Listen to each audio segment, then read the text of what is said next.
My wife was sitting with her group of friends, a smug smirk playing on her face. "We have decided to divorce you," she said. I remained completely calm. "The papers have already been filed with the court," I replied. "By the way, did you know that she slept with each of your husbands?" The women's faces instantly turned pale. My spouse, Sloan, believed this moment would be my downfall. She had brought her friends for support. They held their phones at the ready, eager to capture my humiliation. However, she did not suspect that I had spent the last 3 months turning her secrets into legal documents, and official papers do not know how to beg for mercy. Our marriage had lasted 8 years. I am 33 years old. Sloan is 34.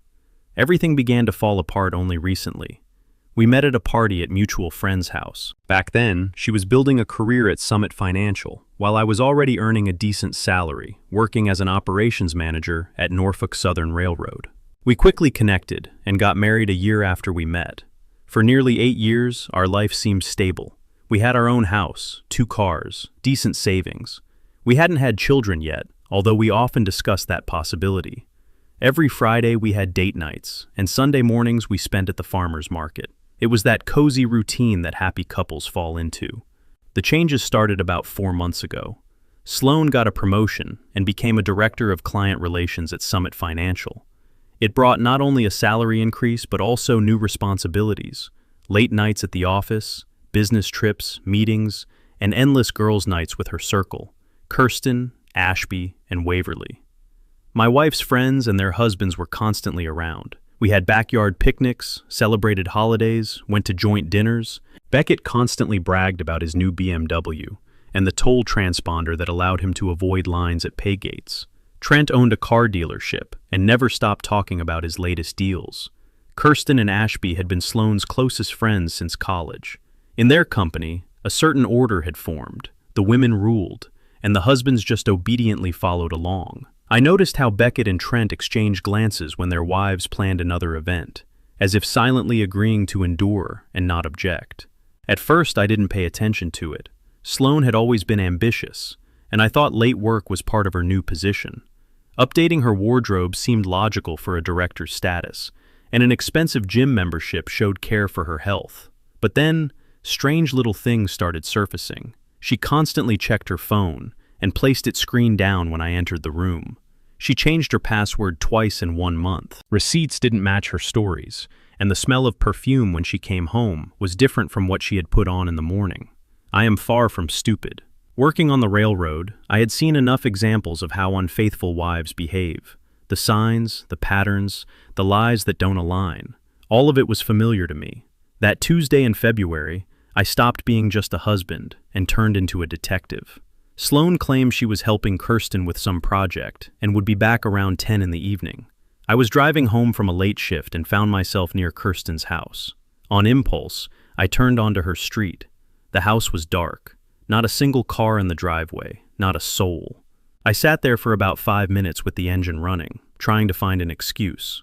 Maybe they went out somewhere, or maybe they are at someone else's place. Then I checked our joint credit card app. 40 minutes ago, a transaction went through. The Marriott Hotel downtown, amount $247. At that moment, trust disappeared completely. That night, I didn't make a scene. I stayed silent when she returned at 11 o'clock with disheveled hair, smelling of hotel soap instead of her usual perfume. But I wasn't going to play detective for months while she drained our accounts. I acted quickly. Over the next 6 weeks, I gathered a dossier that a forensic accountant would be proud of. We shared everything: bank app logins, card notifications, the family cloud storage set up years ago. She spent our money, and her phone still synced to the old iPad lying on the kitchen counter. Once I realized I had access to the information, I stopped guessing and started documenting every step. Bank statements confirmed hotel expenses: the Marriott, a motel on Highway 9, the boutique Hotel Augustine downtown, an extended stay hotel near the airport. She paid for everything from our joint account, as if she wasn't even trying to hide. There were so many visits that I stopped being surprised and started working more efficiently. Sloan was careless. She left receipts in the car, forwarded booking confirmations to our shared email. The expenses didn't match her stories about work dinners. She claimed she had a quick bite with a colleague, but a $120 bill from a steakhouse for 2 entrees, wine, and dessert said otherwise. Clients are rarely ordered dessert on business meetings. Screenshots of messages from the iPad became irrefutable proof. The messages were still being duplicated on the device she had forgotten about. The contact was saved as Kirsten work, with hearts. There were phrases about meeting at the usual place, admissions of wanting to feel touches again. Kirsten work, no less, and the photos. Years ago, I created a family cloud album for vacation pictures. She didn't realize her gallery still synced to it. There were selfies, shared pictures sent to her by men, screenshots of video calls. The stupidity of cheaters is striking. They keep incriminating evidence, thinking they are safe. Sloan and Beckett at the Marriott parking lot. A selfie in the elevator where Beckett is visible behind her with his BMW keys in hand. The timestamp on the photo, 8:47 in the evening, Tuesday. That same evening, Kirsten posted about a quiet night at home with her beloved husband. I could prove Sloan was there. If Kirsten didn't believe me, she could check Beckett's transponder data and his parking expenses. They would match. A photo that Trent sent Sloan from the motel on Highway 9. Room number 114 visible in the background. His hand on her waist, her head on his shoulder. They looked at each other like heroes in a romantic movie, not like people destroying their families. There were also pictures with men I didn't even know. A selfie in a coffee shop where they sit too close. A screenshot of a video call with some guy in an apartment. A photo from a restaurant where someone's hand rests on her thigh. My wife wasn't just cheating. She was collecting married men like trophies. And her best friend's husbands, apparently, were her favorite specimens. I called my friend Nico, who worked in information technology. Nico owed me one. I had helped him move for 3 weekends in a row, hauling furniture to the 5th floor because the elevator was broken. I need your help with a technical matter, I told him over coffee. I have evidence of my wife's infidelity, but I want everything documented, organized, and saved in several secure places. Nico spent 2 weeks processing the data I had gathered. He checked photo metadata, matched timestamps with location data, and built an impeccable chronology. Most of the evidence was fragments, partial syncs, and screenshots without context. Nico turned it into a coherent story. That photo you were worried about is authentic, he reported when he finished. Metadata confirmed. Tuesday, 3 weeks ago, 8:47 p.m. Marriott parking lot. That very evening, when Kirsten wrote about home coziness, Nico also noticed an important detail. Many of the hotel bills coincided with the dates of expense reports Sloan submitted at work. Reimbursement for travel expenses, client dinners. She was billing her own company for her affairs. This was no longer just betrayal, but documented financial fraud. Such evidence could destroy not only her marriage, but also her career. But in the cloud storage, I found something even more serious. Trent was using customer data from his dealership. In Sloan's messages, there were screenshots with phone numbers that matched names from his sales lists. He was hitting on women using contact information from their purchase contracts. Are you kidding me? Nico was surprised. It got worse. I found explicit messages to a client who had bought a Camry a few months earlier. He harassed her with messages, and some photos were taken right in the dealership. This wasn't just infidelity, but grounds for a lawsuit against the company. Beckett was also careless. Screenshots showed him texting Sloan during work hours, mentioning that he was leaving property showings early. He expensed lunches with Sloan as business meetings. Left the showing on Henderson at 2 o'clock, said I had another meeting. I'll be there in 20 minutes. I found 3 similar instances. My neighbor also contributed. She is 73 years old, has lived on our street since the Nixon era, and nothing escapes her gaze. She had been looking at me sympathetically for several weeks. Honey, I didn't want to be the one to bring bad news, she said when I finally asked her. But your wife has visitors. Different cars, men I don't know. I wrote it all down because that's what you do when something is wrong. She provided me with a complete list. Dates, times, license plates, descriptions. Beckett's BMW, Trent's truck. Everything was recorded clearly and neatly.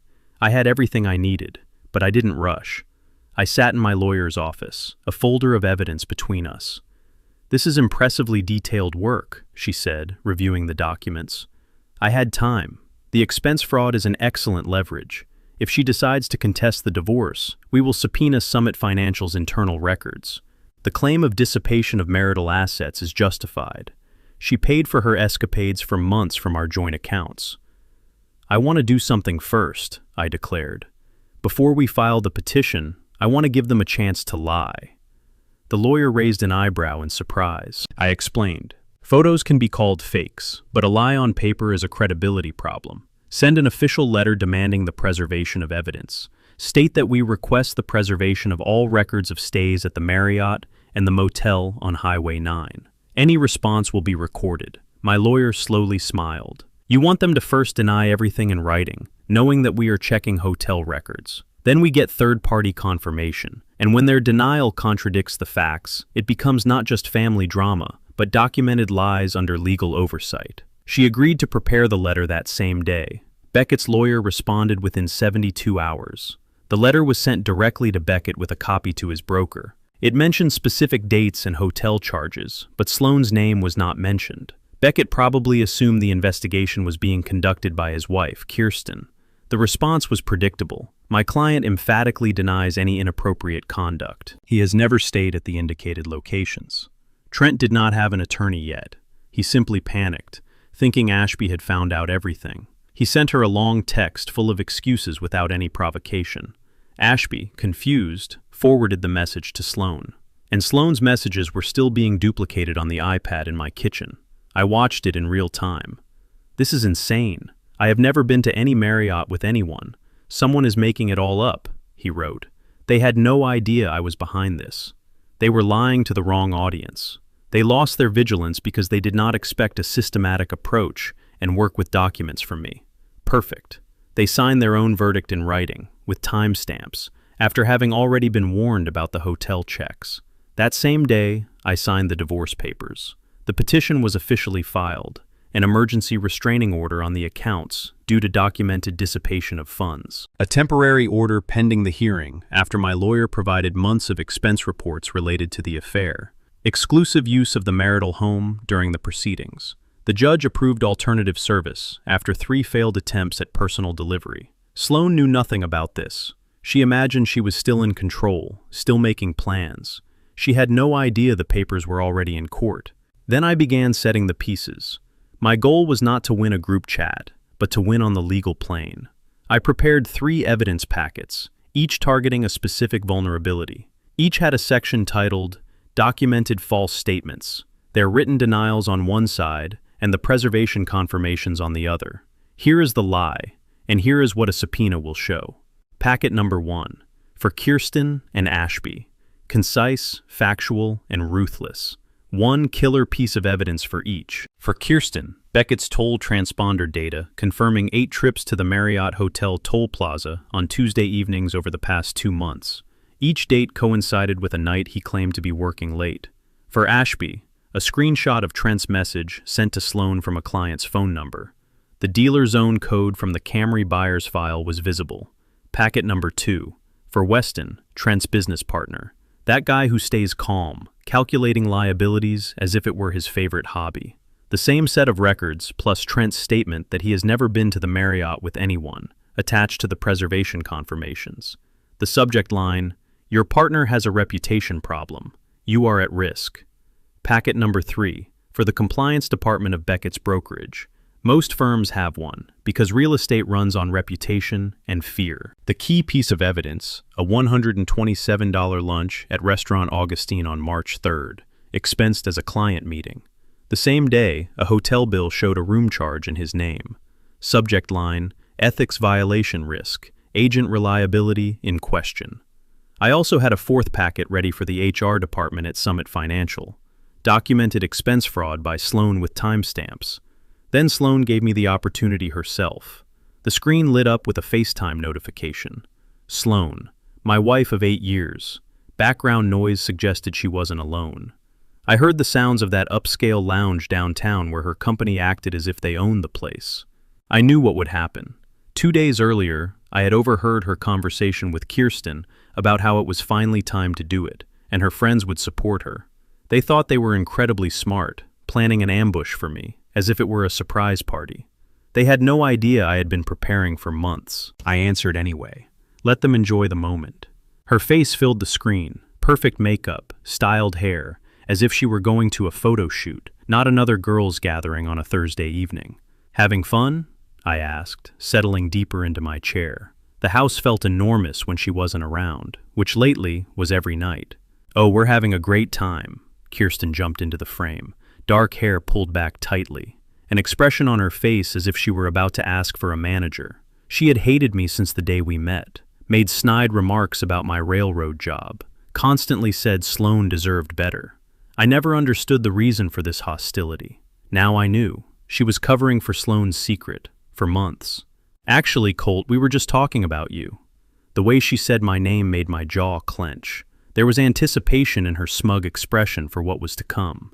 I hope it's nothing but good, I said in an even voice. Ashby's face appeared next to her, cheeks flushed. She was excited, like people caught up in group energy. Well, that depends on your point of view, she giggled. Then Waverly squeezed into the frame, her phone raised as if she were recording.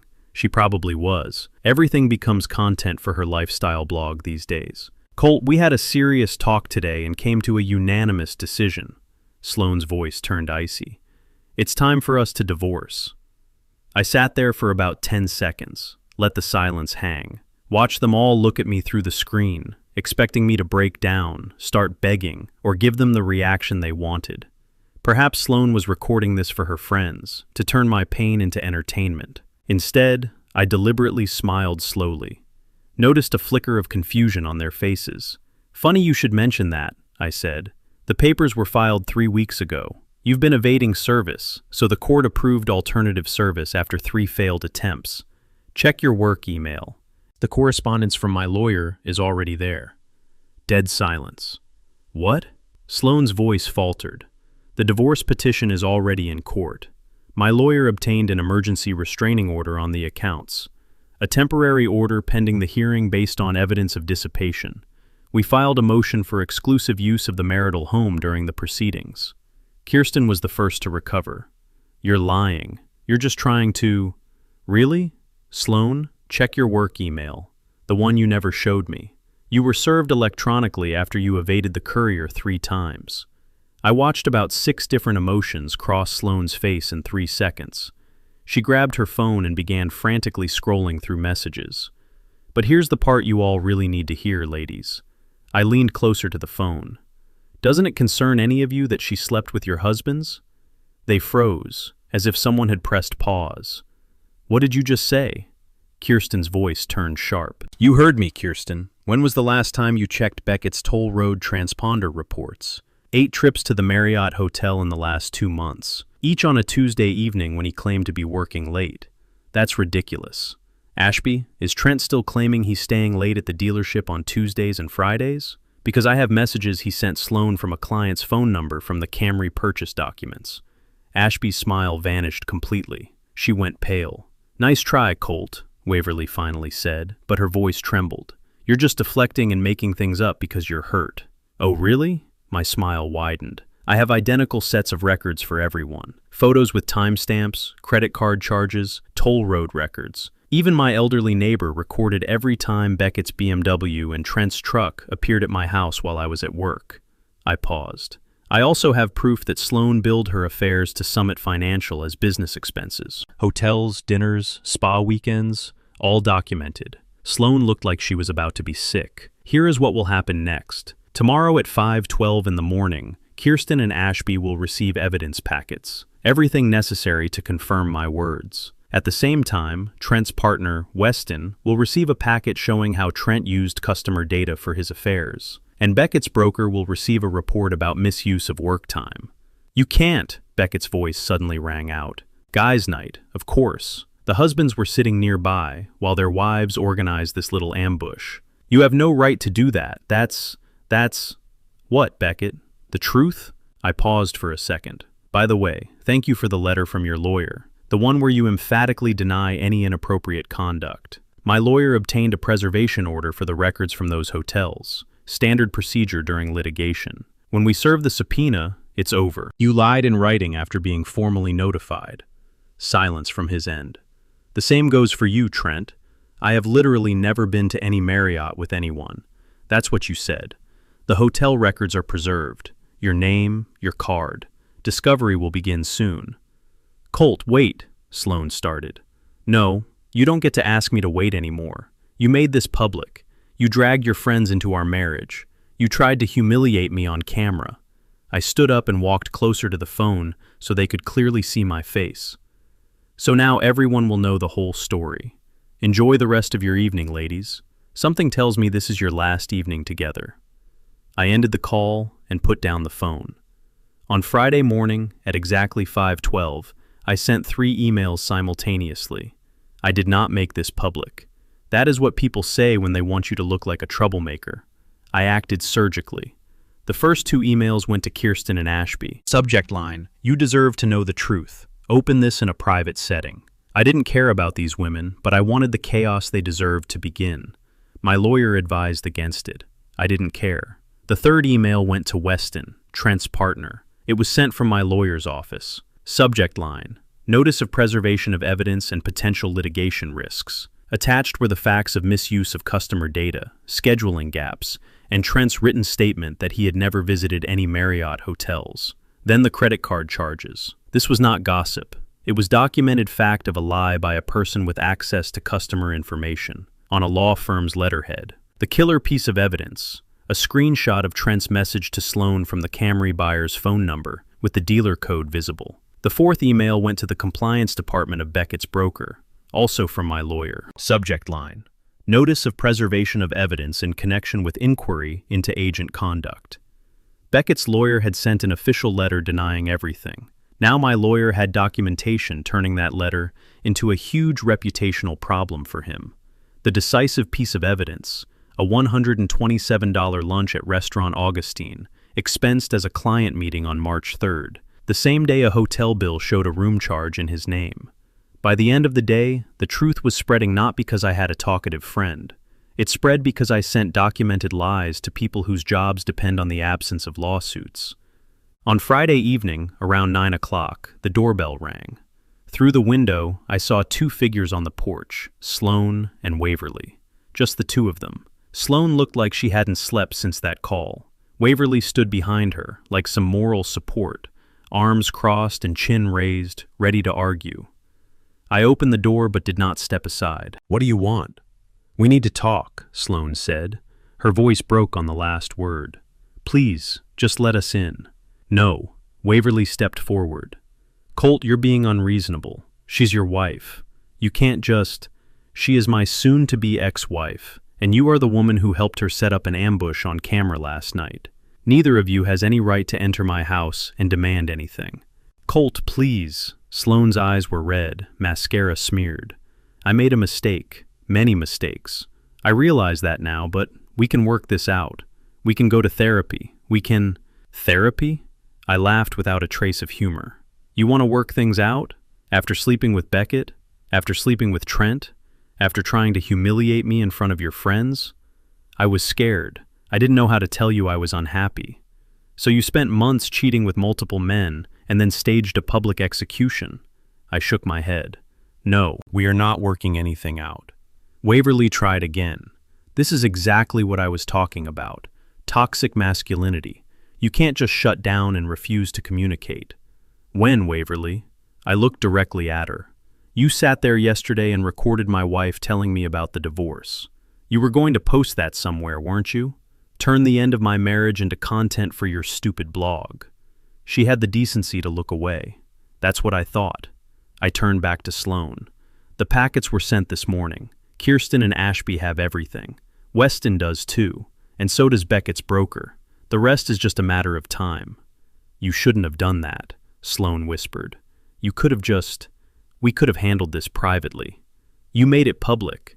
You dragged your friends into our marriage. You tried to make me the villain. Now everyone knows the truth. Colt, I'm begging you. Get off my property, both of you, now." Waverly grabbed Sloan's arm. "Let's go." "He's not going to listen, jerk." "No, I'm not." I stepped back and put my hand on the door. "And Waverly, when you write your post about toxic men who refuse to communicate, don't forget to mention the part where Sloan slept with her best friend's husbands. It will add context." I closed the door in their faces, watched through the window as they stood there for a minute. Sloan crying, Waverly rubbing her back and glaring at the house. Eventually, they got back into Waverly's car and drove away. I returned to my chair, turned on the television, and felt nothing. On Saturday at 4 in the morning, Kirsten called me. Not texted, but actually called, sobbing so hard I could barely understand her. "Colt, I need help. I did something."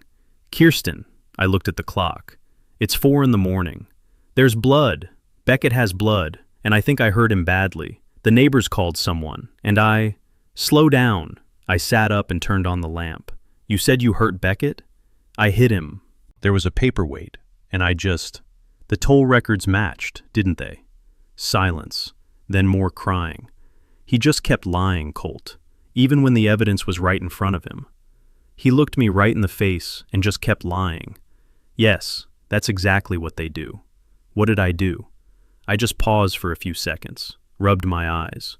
"Kirsten, I will be completely honest with you. On Thursday evening, you sat and watched my wife try to destroy my marriage over a video call. You laughed. And now, at 4 in the morning, when you are asking me what to do with the blood on your hands, I hesitate. I don't have answers for you, Colt. But at least now you understand that I wasn't making anything up, so that's progress. Please, I just need to call a lawyer. That is exactly what you need to do. Good night." I hung up, turned off the lamp, and went back to sleep. The rumors spread. People talked about what really happened. She went through Beckett's phone while he slept. By the time he woke up, Kirsten had already pulled up the toll records on her laptop. At first, he tried to deny everything. When she pointed out she had taken the data directly from their EasyPass account, he switched to accusing her of being crazy. When that didn't work, he tried to claim it was only once. She snapped. It wasn't a speech or a dramatic moment, just a sudden rupture when the mask was ripped off. The heavy glass paperweight from the nightstand. He fell against the dresser, blood streaming from his forehead. He tried to get up, but she hit him again. At that moment, he stopped talking. The neighbors called 911. The police arrived 20 minutes later. Beckett was taken to the emergency room. 7 stitches, a concussion evaluation. Kirsten was arrested for domestic violence. Beckett filed for a restraining order before he even left the hospital. Kirsten was not winning. She was facing charges, court dates, and likely jail time. But that police report served one useful purpose. It turned Beckett's affair from a rumor into an incident with timestamps and testimony. Beckett's broker was not thrilled that an agent was involved in a domestic incident following an affair. The ethics violation report I had sent earlier suddenly looked much more credible. Funny how that works. Ashby called me on Saturday afternoon. Apparently, she had no one else left to pour her heart out to. I found the phones. Her voice sounded lifeless and empty. 2 burner phones under the back seat of his truck. Burner phones? Plural? Dozens of messages, photos, and not just with Sloan, 3 other women. One of them bought a car from him. He got her number from the sales documents. Customer data. That's a serious liability issue. I know. I forwarded everything to Weston. Told him to protect the dealership and do whatever it takes. That was reasonable. I don't want to be reasonable. I want to be cruel. Her voice cracked. I want him to lose everything. Then you called the right person. She laughed, bitterly and brokenly. Sorry about that video call situation. I should have asked more questions. Yes, you should have. She hung up. I pieced together the rest over the following weeks. Weston panicked, exactly as expected. An emergency meeting with the accountant and the lawyer. A review of customer records. Creation of a documentary trail to completely and cleanly get rid of Trent. Meanwhile, Beckett and Trent made the same mistake. They decided the best defense was to attack me. Beckett told anyone who would listen that I had a nervous breakdown. Trent claimed I had faked the screenshots and probably hired hackers. Waverly wrote on social media about toxic masculinity and men who are incapable of taking responsibility. Nico met me at a coffee shop on Monday morning with the final report. I put everything into one file, he said, sliding a flash drive across the table. The timeline is flawless, and the section I called Documented False Statements does the heavy lifting. That was the point. Affairs get you yelled at, but proven lies on paper make you unemployable. Beckett's lawyer sent a formal denial. Trent wrote to Ashby, I have literally never been to any Marriott with anyone. Now there are hotel records with their names. They didn't just cheat, they tried to rewrite reality. And I had that reality with transaction IDs. Beckett's broker didn't just investigate an affair. They investigated a credibility problem. The ethics violation report showed misuse of work time, but the real poison was the official letter from Beckett's own lawyer, categorically denying actions confirmed by hotel records and parking time stamps. This wasn't just cheating drama. This was an agent who lies under pressure. The firm didn't just suspend him. Within 2 weeks, they had reassigned his largest client portfolio. 3 years of relationship building vanished because no one trusts their listings to a documented liar. And Trent? Weston moved fast. His lawyer took Trent's written denial from the texts to Ashby and matched it to the hotel bill. Trent's name, his card, his signature. Now it wasn't just an affair story. It was a man who lies to partners when things get hot. They were preparing to buy out his share. And Sloan? Nico hesitated. Heard anything from Summit Financial? What about them? The rumors got out somehow. HR started reviewing her travel expense reports on Friday afternoon. I didn't send anything to Summit. You didn't have to. The truth has a way of getting out on its own. She was placed on administrative leave pending the review. Nico said everything was happening faster than I expected. Later, I learned that Trent was called to a meeting with Weston, their accountant, and their lawyer about a week after the packets were sent. An emergency partner review. Translation: we are removing you, and we are doing everything to ensure you cannot claim wrongful termination without incriminating yourself. The dealership's lawyer had already begun quietly and carefully contacting clients, as if they were diffusing something dangerous. They didn't accuse Trent of anything publicly. They just updated contact information and ensured customer satisfaction. But any attentive person could see the pattern. Trent was no longer the loud guy at the car dealership. Trent became a walking lawsuit. Over the next few weeks, his Google ratings tanked. 1-star reviews poured in. Most of them said, "Cannot trust a man who lies to his family," and "If he cheats on his wife, he will cheat on a deal." His radio ads about honest deals from an honest man became a joke. By the end of the month, Weston made his move. Offered to buy out Trent's stake at a discount with a non-compete clause. The alternative was an official investigation into misuse of customer data, potential reports to the state dealer licensing board, and a discovery process that would make public every message he had ever sent. Weston didn't just buy him out. He forced Trent to sign a settlement agreement that effectively said, "Disappear quietly, or we will make noise." No recommendations, no transition period, no announcements. Just a man who was a partner, suddenly no longer a partner, and no one was allowed to ask why. Trent took the deal. He had no choice. Beckett's situation unfolded differently, but led to the same result. His firm placed him on administrative leave pending the completion of their review. That is what such companies do. They don't fire you on the spot. They just cut you off from social connections and let you wither. The police report about the domestic incident didn't help him. And it wasn't even the violence itself that hit hardest. It was the part where he tried to explain to the responding officers why his phone was recorded in the same hotel garage every Tuesday evening. It turned out he was just driving around the area. That sounds stupid when a toll road printout is in front of you. The ethics complaint I filed with the State Real Estate Commission began processing. Even if nothing criminal was confirmed, the investigation itself made him toxic in an industry that runs on referrals and reputation. Within 6 weeks, Beckett resigned from his firm to pursue other opportunities.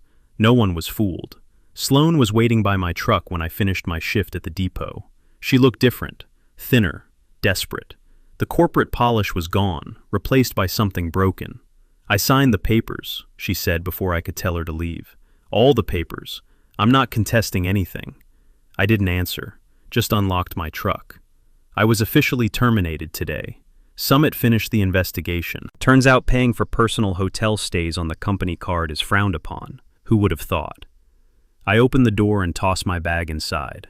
"Colt, please," her voice cracked. "I didn't come here to fight. I just need you to listen to me. 5 minutes. That's all I'm asking." "You're not asking. You're stalling. I know I destroyed everything. I know there's no going back, but I need you to understand. I'm sorry. For the cheating, for that ambush, for the lies, for trying to make you sound crazy when you were telling the truth." Tears streamed down her face. "I can't eat. I can't sleep. Every time I close my eyes, I see your face during that video call. How you just didn't break. And I should have? I thought you would break. I thought you would beg. I thought—" She wiped her face with the back of her hand. "I don't know what I thought. I was such a fool." "Yes, you were. I'm living in a motel on the highway. I have nothing. No job, no friends. Kirsten won't even look at me. Ashby told me to never call her again. Her voice got quieter. You took everything from me. No, you did this yourself. I just made sure everyone saw it. She stepped closer, trying to touch my arm. Colt, please, I'm begging you. Just tell me that some part of you doesn't hate me. The part that remembers what we had. 8 years. That has to mean something. I looked at her hand on my arm, then back at her face. Take your hand off me. It's disgusting. She recoiled as if I had burned her. Do you hate me? She whispered. Just tell me. I need to know. I laughed. Hate takes energy, I said finally, and you no longer merit that investment. She flinched as if slapped. Colt, we're over. Please, just... Sloan. I turned to face her fully, and what she saw in my eyes made her step back. You wanted a divorce. You got it. You wanted out of this marriage. You're free. Now get off my job site before I call security. I made a mistake. I made so many mistakes, but you're still nothing. We're strangers now. Act like it. I got into my truck and started the engine. She was still standing there crying, saying something I couldn't hear through the glass. I didn't roll down the window to find out. I put the truck in reverse, pulled out of my spot, and drove away. I glanced once in the rearview mirror. She was still standing there, hugging herself, watching me leave. I didn't look back again.